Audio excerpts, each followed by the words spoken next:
Hi, welcome to my channel maths made easy, जिसमें हम maths को इजी बनाते हैं। Today we will see similar triangles and tests of similarity of triangles. पहले हम ये देखते हैं कि दो ट्रायंगल्स के सिमिलर होने के लिए कौन सी कंडीशंस का फुलफिल होना जरूरी। First three conditions are the three angles of a triangle should be congruent with three corresponding angles of other triangle। जैसे कि यहाँ सेम साइन से दिखाया हुआ है। Angle A is congruent to angle D, angle B is congruent to angle E, and angle C is congruent to angle F। And the three other conditions are their corresponding sides are in same proportion।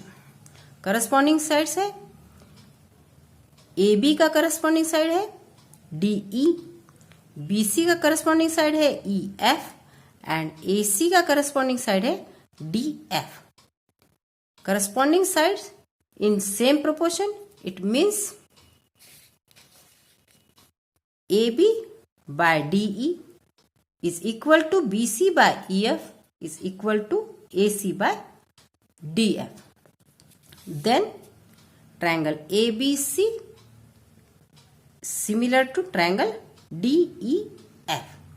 यहां जब triangles के नाम लिखेंगे तो हमें यह ध्यान रखना है कि ये करस्पॉन्डेंस के साथ हमें लिखना है। जैसा ए का करस्पॉन्डिंग वर्टेक्स है डी, बी का करस्पॉन्डिंग वर्टेक्स है ई, और सी का करस्पॉन्डिंग वर्टेक्स है एफ। इसलिए हमने लिखा है triangle A B C similar to triangle D E F. इन 6 कंडीशंस में से स्पेसिफिक 3 कंडीशंस फुलफिल हो जाते हैं तो बाकी के 3 कंडीशंस ऑटोमेटिकली फुलफिल हो जाते हैं। इसलिए the groups of such sufficient conditions are called tests of similarity. पहला टेस्ट है ए टेस्ट। यहां पर A stands for angle. A यानी एक ट्रायंगल के तीनों एंगल्स कॉन्ग्रुएंट होना चाहिए दूसरे ट्रायंगल के करस्पॉन्डिंग एंगल्स के साथ। जैसे कि यहां सिमिलर साइंस दिखाए गए हैं। Again angle A congruent to angle P, angle B congruent to angle Q, and angle C is congruent to angle R. Then triangle ABC is similar to triangle PQR. For a given correspondence of vertices, when corresponding angles of two triangles are congruent, then the two triangles are similar. तो 3 sufficient conditions है। एक triangle के तीनों angles congruent होना चाहिए दूसरे triangle के तीनों करस्पॉन्डिंग एंगल्स के साथ, और इसीलिए इस टेस्ट का नाम है ए टेस्ट। हमें पता है कि दो ट्रायंगल्स में करस्पॉन्डिंग एंगल्स के 2 पेयर्स अगर कॉन्ग्रुएंट हो तो थर्ड पेयर ऑटोमेटिकली कॉन्ग्रुएंट हो जाता है। इसलिए अगर 2 एंगल्स कॉन्ग्रुएंट हो तब भी ट्रायंगल्स सिमिलर हो जाएंगे। इसलिए ए टेस्ट जैसा है वैसे ही सिर्फ ए टेस्ट भी है, जिसमें 2 ट्रायंगल्स के 2 करस्पॉन्डिंग एंगल्स कॉन्ग्रुएंट हो तो ट्रायंगल्स सिमिलर होते हैं।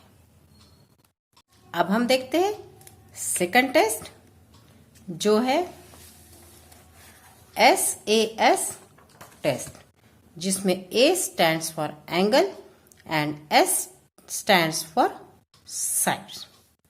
यहां पर 2 फिगर्स हमने लिए हुए ट्रायंगल्स के, जिसमें एक एंगल कॉन्ग्रुएंट दिखाया गया है। Angle L is congruent with angle S।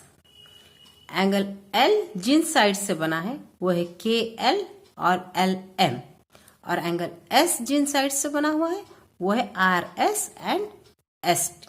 It means angle L is in between KL and LM, and angle S is in between RS and ST.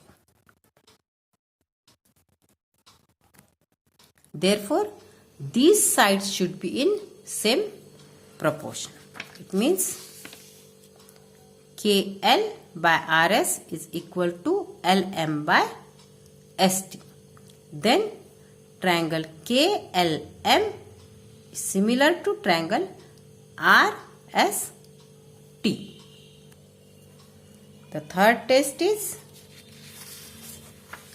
SSS test.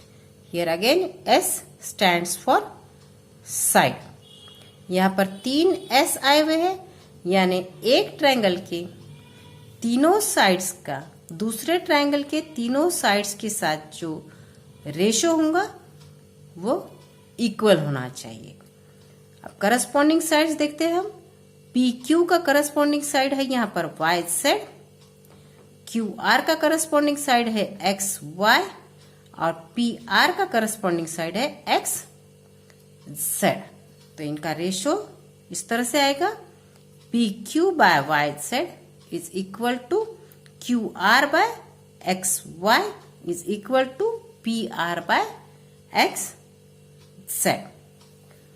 For a given correspondence of vertices of two triangles, when three sides of a triangle are in proportion to corresponding three sides of another triangle, then the two triangles are similar. यहाँ पर